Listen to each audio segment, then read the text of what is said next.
Bismillahirrohmanirrohim. Assalamualaikum warahmatullahi wabarakatuh. Perkenalkan, nama saya Bagus Akbar Sanjaya, kelas X MIPA 7 SMA Negeri 5 Semarang.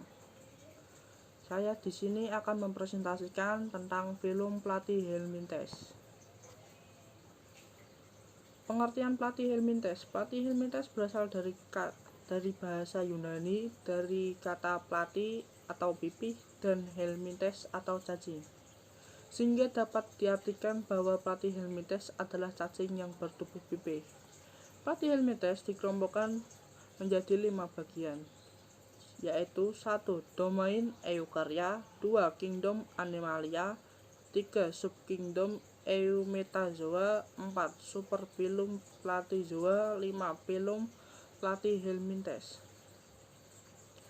Ciri-cirinya adalah umumnya golongan cacing pipih hidup di sungai, danau, laut, atau sebagai parasit di tubuh organisme lain. Cacing golongan ini sangat sensitif terhadap cahaya, memiliki bentuk tubuh pipih simetris dan tidak bersegmen. Ciri-ciri berikutnya adalah memiliki satu lubang, yaitu di mulut tanpa dubur, memiliki ukuran tubuh mikroskopis, dan juga ada yang memiliki panjang tubuh 20 cm, yaitu cacing pita. Melakukan pengembangbiakan atau bereproduksi secara generatif dengan pengawinan silang, dan bereproduksi secara vegetatif, yaitu membelah diri. Berikut adalah contoh gambar struktur tubuhnya.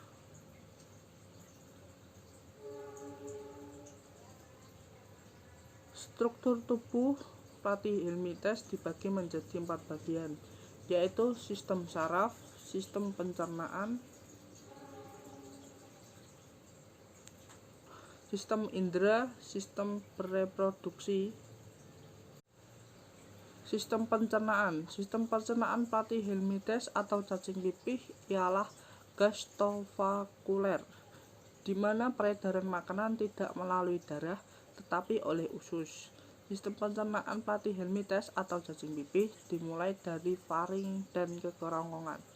Pada bagian kekerongkongan terdapat usus yang bercabang ke seluruh tubuh, sehingga usus tidak hanya mencerna makanan, tapi usus juga mengedarkan makanan ke seluruh tubuh.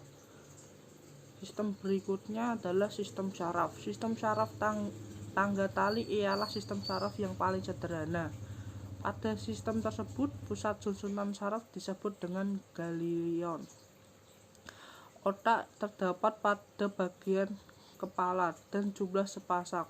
Dari kedua ganglion otak tersebut keluar tali saraf sisi yang memanjang di bagian kiri dan kanan tubuh yang dihubungkan oleh serabut saraf yang melintang. Sistem indera. Dari beberapa jenis Platyhelminthes atau cacing pipih memiliki sistem penginderaan berupa oceli, yaitu bintik mata yang mengandung pigmen peka terhadap cahaya. Bintik mata tersebut biasanya berjumlah sepasang, terdapat di bagian anterior atau kepala. Seluruh cacing pipih ini memiliki indera meraba dan sel kompresor di seluruh tubuhnya. Sistem reproduksi. Meskipun Platyhelminthes atau cacing pipih merupakan hewan hermafrodit, beberapa cacing tidak dapat melakukan perkawinan secara individu. Reproduksi dilakukan secara aseksual dan seksual. Reproduksi dilakukan secara aseksual dan seksual. Reproduksi seksual ialah dengan menghasilkan gamet. Fertilasi ovum terjadi di dalam tubuh.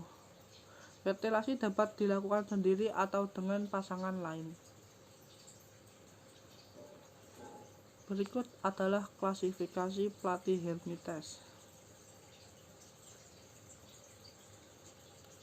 Klasifikasi pertama adalah Tumbelaria atau cacing rambut getar. Tumbelaria adalah Platyhelminthes yang memiliki silia atau rambut getar pada permukaan tubuhnya yang berfungsi sebagai alat gerak.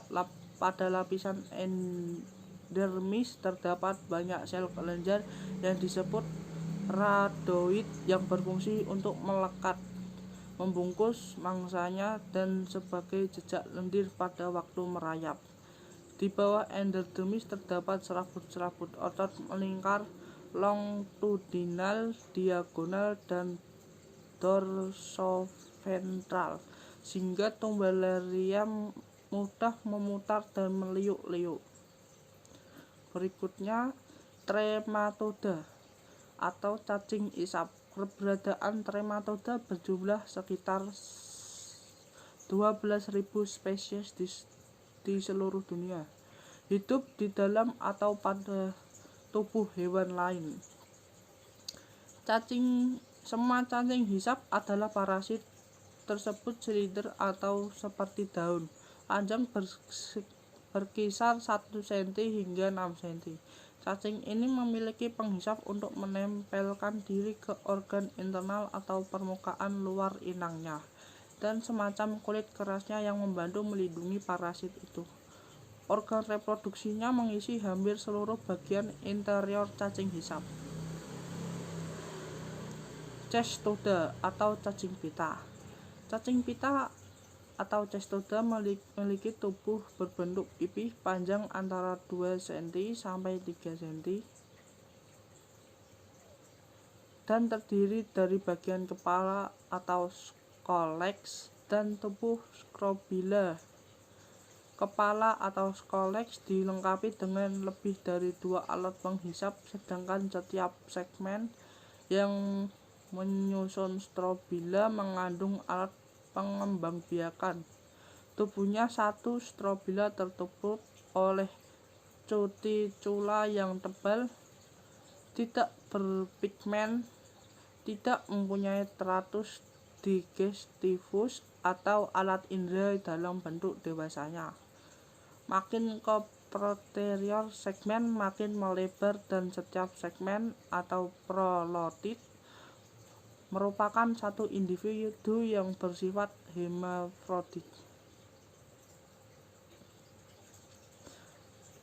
Peranan dari Platyhelminthes. Beberapa spesies Platyhelminthes dapat menimbulkan penyakit pada manusia dan hewan. Salah satunya di antaranya adalah genus Schistosoma yang dapat menyebabkan schistosomia,sis, penyakit parasit yang ditularkan melalui siput air tawar pada manusia. Apabila cacing tersebut berkembang biak di tubuh manusia, dapat terjadi kerusakan jaringan dan organ seperti kandung kemih, ureter, hati, limpa, dan ginjal manusia. Kerusakan tersebut disebabkan oleh pengembangbiakan cacing schistosoma di dalam tubuh hingga menyebabkan reaksi imunitas. Sekian presentasi dari saya. Jika ada kesalahan kata mohon dimaafkan. Terima kasih.